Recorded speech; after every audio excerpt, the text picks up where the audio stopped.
네, 오늘 본문을 제가 방금 읽었는데요.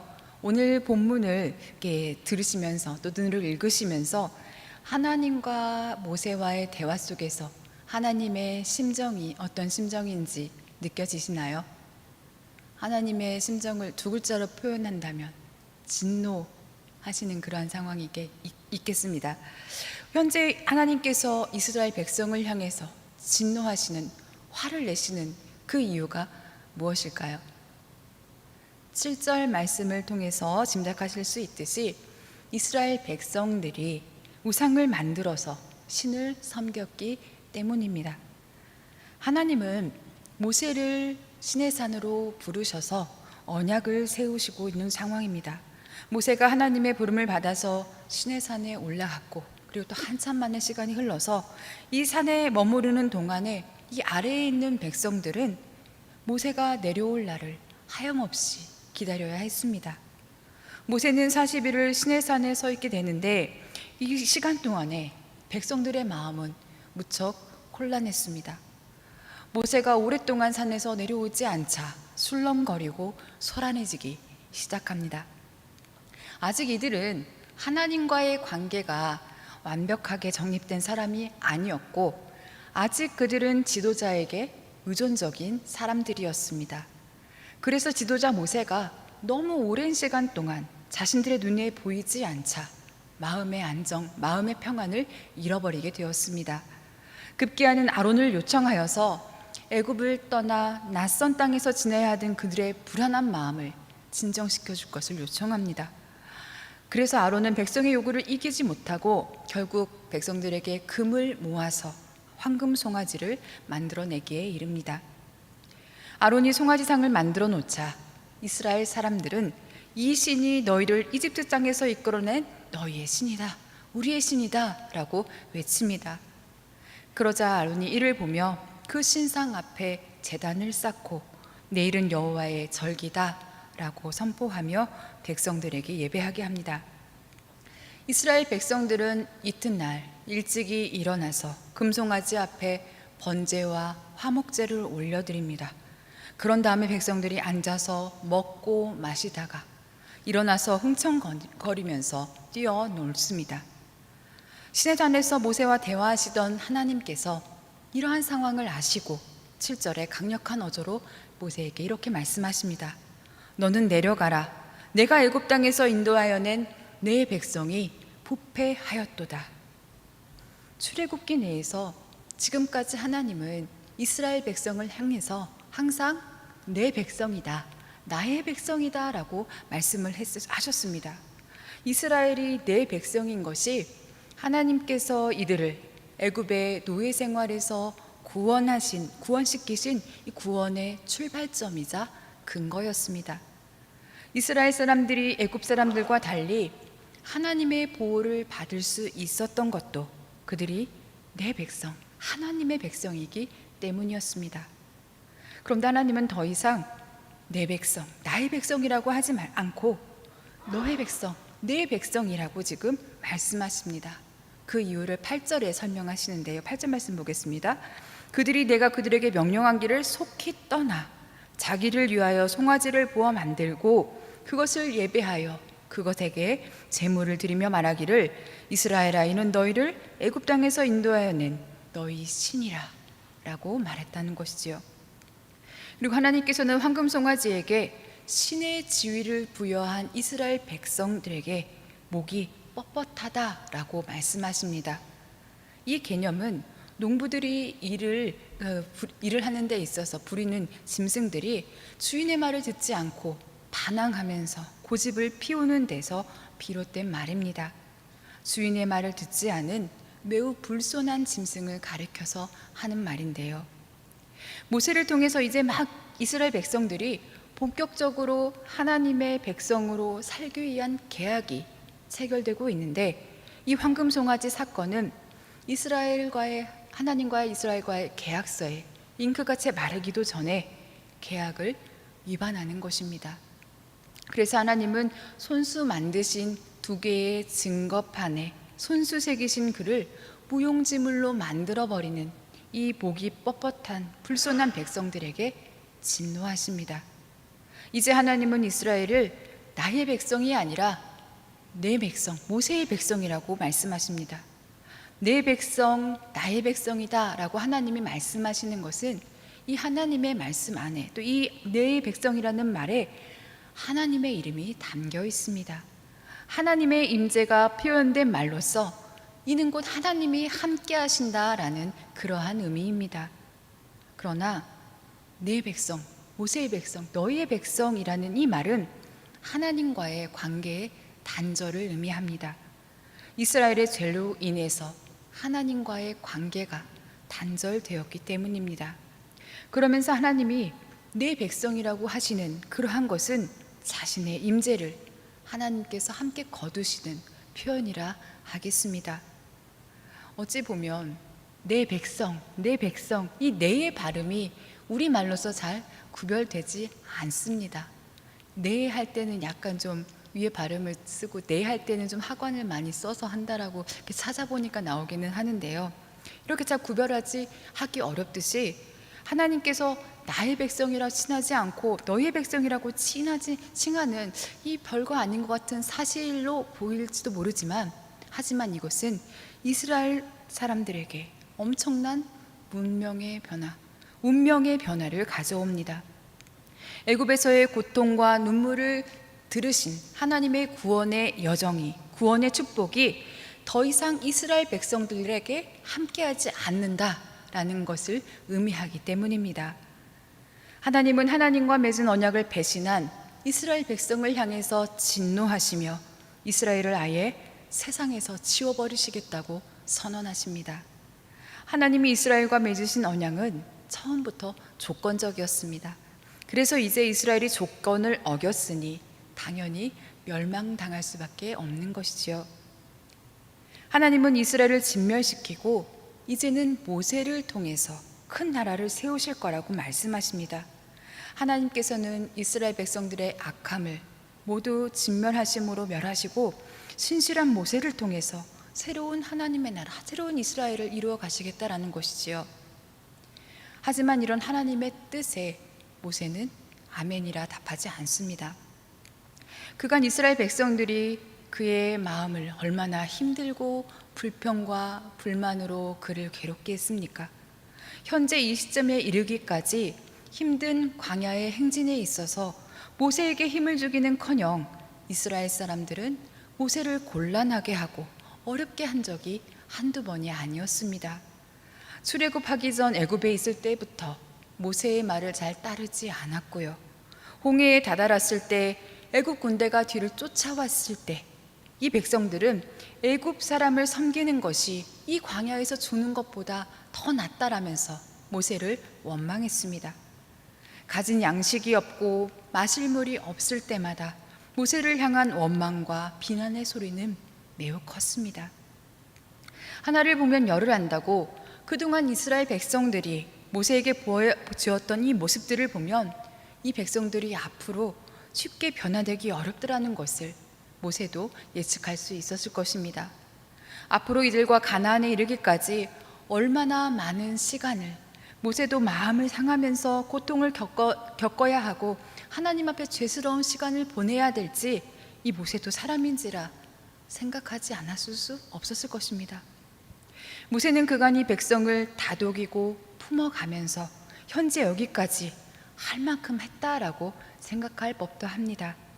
그래서 하나님께서 이를 진멸하셔도 나 모세만큼은 큰 나라가 되게 하시겠다고 하시니 이제 나만 열심히 하나님의 뜻에 따라 살면 되겠고 하나님의 뜻을 이루어드리면 되겠다라고 생각할 법도 한데요. 그런데 모세는 그간 자신을 지치고 힘들게 했던 이스라엘 백성들, 눈에 보이는 신을 의지하려고 했던 이 죄악된 노예 근성을 가진 이스라엘 백성들이 하나님께 모두 진멸을 당하는 것은 마땅하지 않다라고 생각했습니다. 진노하고 계신 하나님 앞에 오히려 모세는 하나님의 뜻에 불순종의 뜻을 나타냅니다.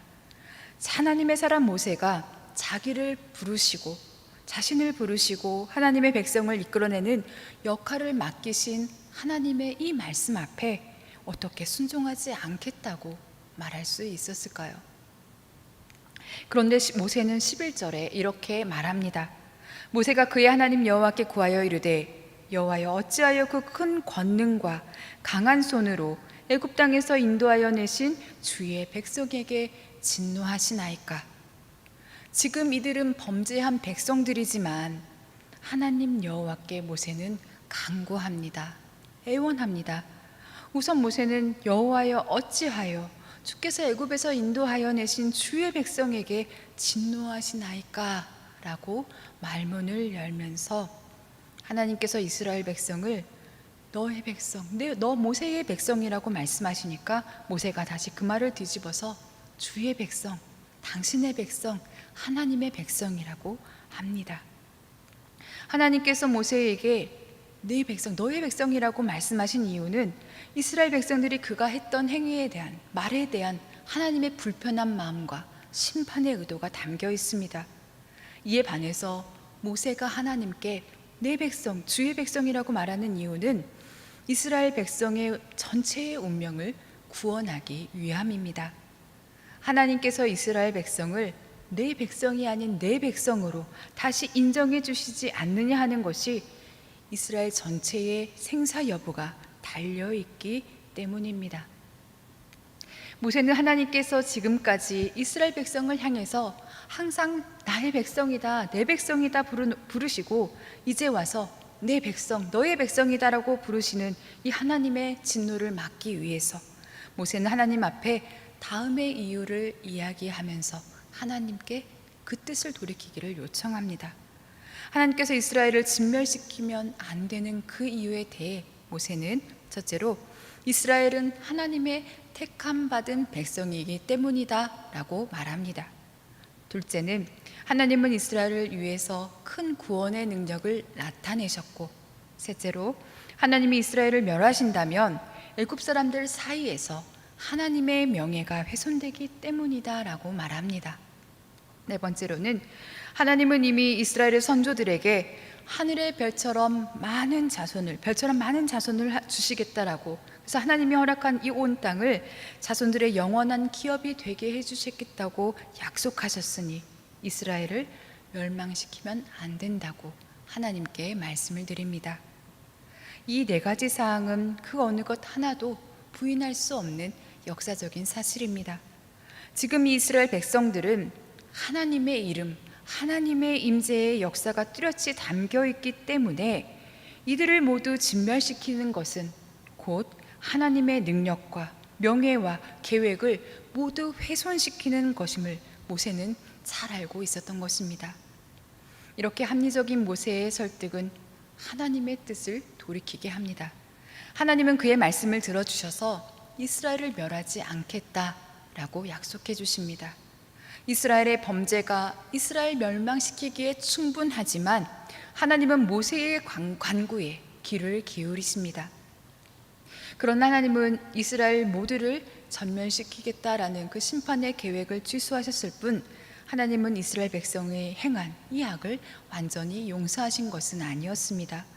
모세 또한 이런 점을 너무나 잘 알고 있었기 때문에, 정확하게 파악하고 있었기 때문에 14절 이후에 하나님의 진노를 완전히 해소시키기 위해서 이 악한 행위임을 이스라엘 백성이 깨닫게 하고 심판하게 하는 그 작업이 시작됩니다. 그리고 이후 이스라엘 백성은 하나님의 명령에 따라 시내산을 떠나 가나안 땅으로 향하게 됩니다. 우리는 오늘 본문을 통해서 참된 하나님의 백성의 모습, 하나님께서 내 백성이라고 말씀하시는 그러한 백성의 모습이 어떠해야 하는지를 모세의 모습을 통해서 볼 수 있습니다.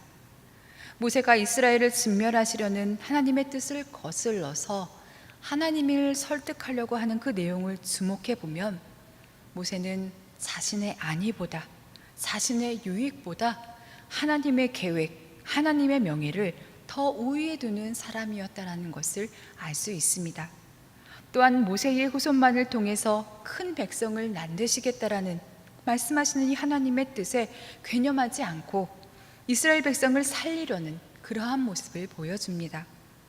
우리는 여기서 이스라엘에 대한 모세의 사랑과 열정을 엿볼 수 있습니다. 모세가 하나님의 진노를 막기 위한 간구에는 모세 자신을 향한 개인적인 유익이 담겨 있지 않습니다. 모세의 간구에는 하나님께서 이스라엘 백성을 애굽에서 탈출시키는 구원의 역사가 여기에서 멈춰서는 안 된다는 하나님을 사랑하는 마음과 이스라엘을 사랑하는 마음이 깊이 담겨 있습니다. 그래서 하나님은 하나님의 크신 뜻에 가장 신실한 자세를 잃지 않고 간구하는 이 모세의 애원을 외면하지 않으십니다. 모세는 진정으로 하나님의 뜻에 충성하는 길이 때로는 하나님의 말씀에 항거하는 것임을 너무나도 잘 알고 있었습니다. 모세의 중재로 인해서 이스라엘 백성은 모두 진멸당할 수 있는 벼랑 끝에서 겨우 살아남게 됩니다. 모세의 간구는 무엇보다도 하나님의 뜻과 하나님의 나라를 위한 간구였기에 하나님은 그 뜻을 돌이켜서 응답해 주시는 것을 우리는 보게 됩니다. 그러면서 우리는 하나님의 백성다운 모습, 하나님의 이름이 담겨 있는 그러한 사람의 삶이 어떠해야 하는지 모세를 통해서 교훈을 얻게 됩니다.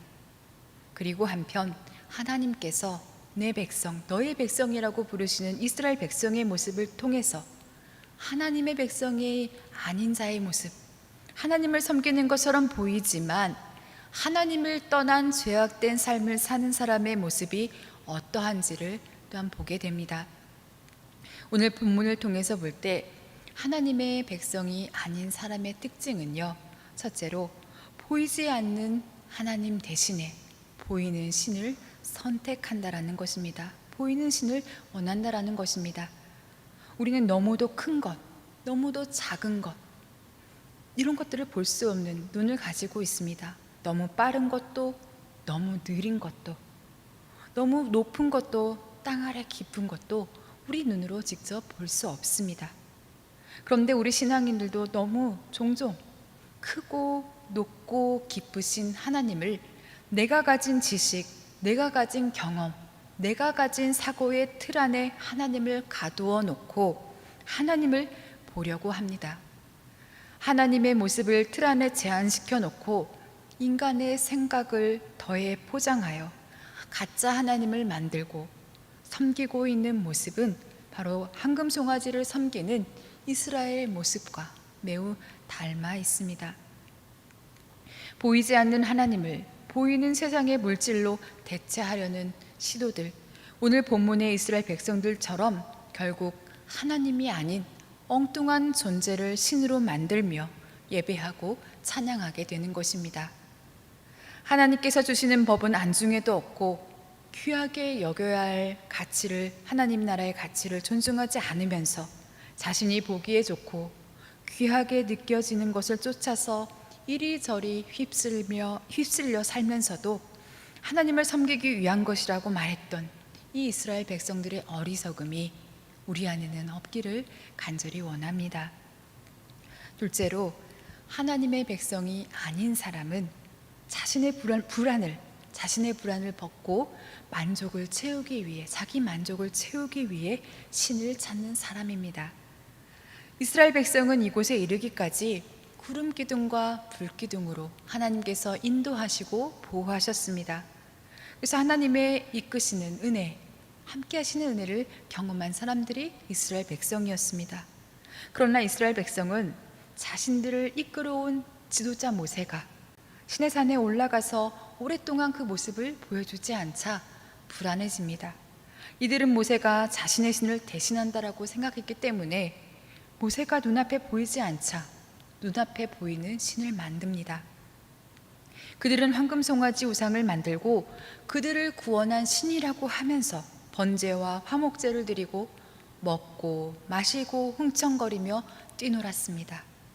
눈에 보이는 신을 만든 후에 이스라엘 백성들이 평안과 기쁨을 찾는 그러한 모습들입니다. 보이는 신을 만들어 놓고 그 앞에서 이스라엘 백성들은 하나님께 드리는 제사다, 하나님께 드리는 예배라며 기뻐 뛰놉니다. 하나님을 위한 것처럼 보이지만 이들의 행위는 자신들을 위한 제사였고 자신들을 위한 제물이었다라는 것을 부인할 수 없습니다. 이스라엘 백성들이 보이는 신을 만든 이유는 무엇보다 모세가 눈에 보이지 않는 이 불안정하고 불편한 이러한 상태를 벗어나기 위함이었습니다. 이를 통해서 알 수 있는 것은 이스라엘 백성들이 하나님을 향해서 기대했던 것이 자신들의 삶의 안정과 평안, 만족을 채우는데 머물러 있었다는 것입니다. 오늘 저와 여러분이 하나님을 향해 바라보며 기대하고 있는 것이 무엇입니까?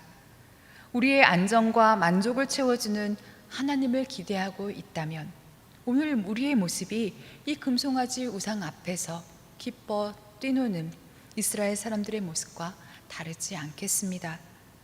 크고 넓고 깊고 높으신 이 하나님을 제대로 예배하는 것이 무엇인지를 알지도 못하면서 인간이 가진 생각과 보이는 것을 하나님이라고 여기며 예배하는 이 어리석음을 우리가 범하지 않도록 깨어 있어야 하겠습니다. 하나님의 백성이 아닌 사람은 셋째로 하나님의 뜻과 계획에 대해 신뢰와 비전이 없는 사람입니다. 애굽의 압제와 고통 속에서 눈물의 삶을 살았던 이스라엘 백성을 구원해 주신 분이 하나님이십니다. 하나님은 이스라엘 백성을 통해서 새로운 하나님의 나라의 역사를 만들어갈 그러한 뜻과 계획을 가지고 계셨습니다. 그래서 애굽에서 불러내시고 가나안으로 인도하시면서 이들을 향해서 나의 백성, 내 백성이다 라고 부르셨습니다. 너무나도 부족하고 어리석은 상태의 이들을 하나님은 내 백성이다 라고 부르시며 사랑으로 돌보아 주셨습니다. 그러면서 이들이 하나님의 뜻을 아는 백성, 하나님의 새 역사를 만들어갈 그 백성으로 살게 하시도록 지금 시내산으로 모세를 불러서 법을 주시고 언약을 체결하고 계신 것입니다. 지금까지 이스라엘 백성들이 걸어온 시간보다 이 이후에 이스라엘 백성들이 살아갈 그 삶이 더 중요한 그러한 순간이었습니다. 하나님의 법 앞에서 새롭게 살아가야 할 새로운 삶이 시작되어야 하는 때였습니다.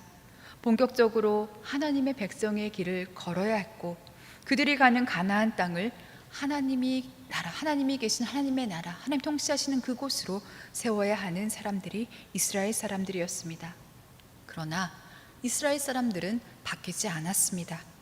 하나님의 인도하심을 제대로 알지도 못하면서 산 밑에서 40일 동안 그냥 있어야 하는, 이 멈추어 있어야 하는 상태를 견디지 못하고 자신의 신을 만든 것입니다.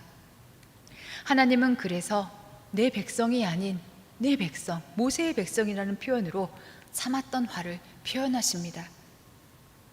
오늘날에도 하나님의 계획과 방법과 속도에 우리를 맞추려고 하기보다는 나의 의지와 열정에 맞추어서 교회나 하나님이 움직이지 않는 현실을 답답해하는 신앙인들이 있습니다. 여기저기 각종 세미나에 참석하고 각종 프로그램을 교회 안에서 실시하고 어떤 일을 향해서 정신없이 바쁘게 봉사하며 부지런히 달려가지 않으면 불안해하는 그런 신앙인들이 한국 교회 안에 많이 있습니다. 교회 일로 바쁘지 않으면 신앙이 정체되거나 후퇴된 것 같은 그러한 불안에 빠지고 그리고 두려워합니다.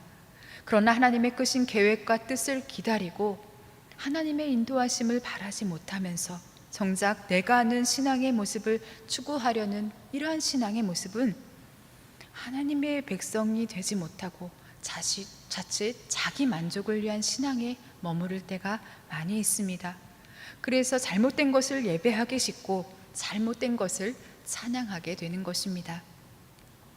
우리는 하나님을 향한 우리의 열심과 열정이 오히려 잘못된 신을 섬기고 하나님과 멀어지지 않도록 주의해야 하겠습니다. 하나님을 신뢰하고 하나님의 비전과 하나님의 뜻에 나의 뜻을 바꾸지 않고 나의 뜻에 하나님의 뜻을 바꾸려는 이런 어리석음에 벗어나도록 우리는 노력해야 하겠습니다. 오늘 하나님께서 나를 향해서 우리 신앙 공동체를 향해서 뭐라고 부르실까요? 우리를 하나님을 내 백성이라고 부르실까요? 아니면 나는 너희를 도무지 알지 못하는 백성이다 라고 말하실까요? 우리는 보이지 않는 하나님을 우리가 보이는 하나님으로 제한하고 가짜 하나님으로 만드는 그러한 어리석음에서 벗어나야 하겠습니다.